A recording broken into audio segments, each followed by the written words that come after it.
जो दिल्ली चुनाव आयोग है, स्टेट इलेक्शन कमीशन है दिल्ली का, उन्होंने सुबह सुबह एक प्रेस इनविटेशन भेजा कि आज शाम को 5 बजे चुनाव आयोग एमसीडी के चुनावों की तारीख का ऐलान करेगा, डेट्स ऐलान करेगा, किस तारीख को नॉमिनेशन होगा, किस तारीख को विड्रॉ किया जा सकता है, चुनाव किस तारीख को होंगे।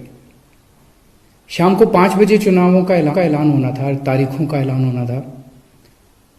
4 बजे, उसके 1 घंटा पहले, केंद्र सरकार ने चुनाव आयोग को चिट्ठी लिखी कि हम दिल्ली के तीनों नगर निगमों को एक साथ एक नगर निगम बनाने जा रहे हैं, इसलिए आप ये चुनाव टाल दीजिए।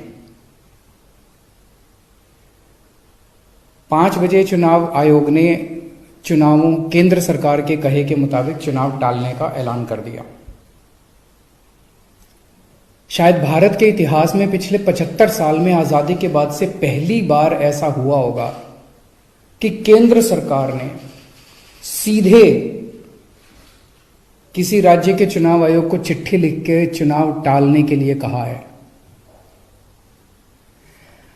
लोगों के अंदर बातचीत चल रही है कि 2-3 बातें चल रही हैं।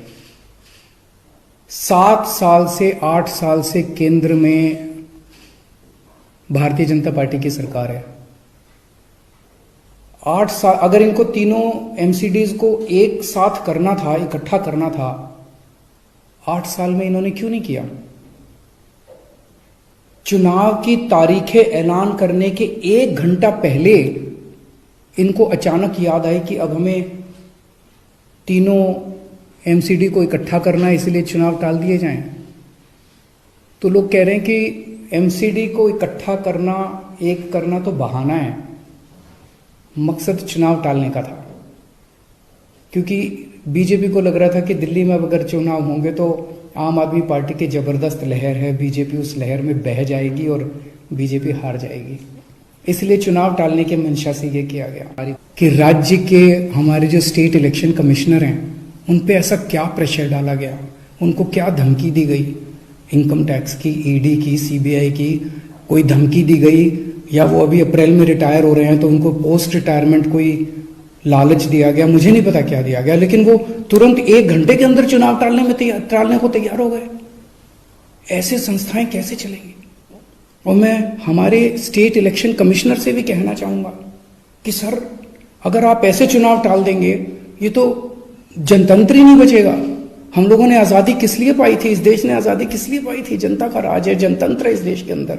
आप ऐसे चुनाव टाल देंगे तो जनतंत्र ही नहीं बचेगा।